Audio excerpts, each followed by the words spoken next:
Voici le tarot du chat. Donc c'est un tarot qui met en scène des chats, comme son nom l'indique. Alors à ne pas confondre avec le tarot des chats de Jodorowsky.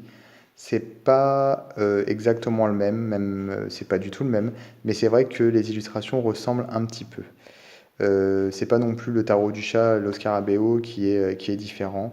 Là, c'est un jeu qui était vendu avec un livre et le jeu est illustré par Claude Trappet. C'est un livre qui n'est plus édité et donc qui est difficile à trouver. Moi, j'ai juste le jeu puisque j'ai acheté d'occasion et j'ai pas acheté avec le livre. La personne ne vendait que le jeu. Parce que normalement, voilà, le jeu se vend avec le livre et il n'y a pas de boîte pour ce jeu. Et les significations des cartes, on peut les retrouver dans le livre qui est vendu avec. Sauf que c'est un jeu basé sur le tarot de Marseille, donc du coup, pas la peine forcément d'avoir les significations pour l'utiliser. Alors, comme vous pouvez le voir, dans les arcanes majeures, on avait des chats qui étaient habillés, qui étaient un peu humanisés. Et dans les arcanes mineures, on a des chats qui sont des chats. Ils sont pas habillés, ils sont dans... Bon, à part les figures, mais les autres chats ne sont pas habillés. Ils sont dans leur environnement naturel de chat, sur les gouttières, sur les toits, dans les jardins. Moi, je trouve que les majeures sont vraiment jolies. Elles sont en style un peu dessiné au crayon. Ça fait, je sais pas, ça correspond bien au style des chats, je trouve. Les coups de crayon qu'on peut voir.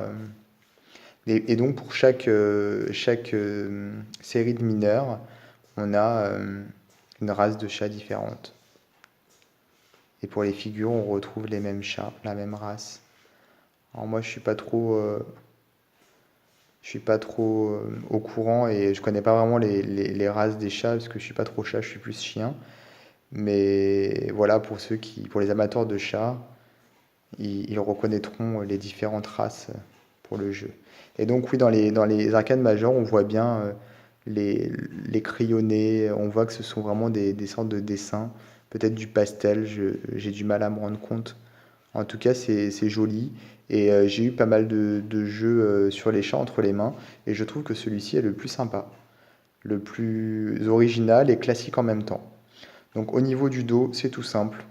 Il n'y a rien. C'est violet. Et au niveau de la qualité, c'est un petit peu light, quoi. C'est un petit peu fin. Mais j'ai déjà vu pire. Après, les cartes, on peut voir qu'à force de les utiliser, elles s'abîment un petit peu.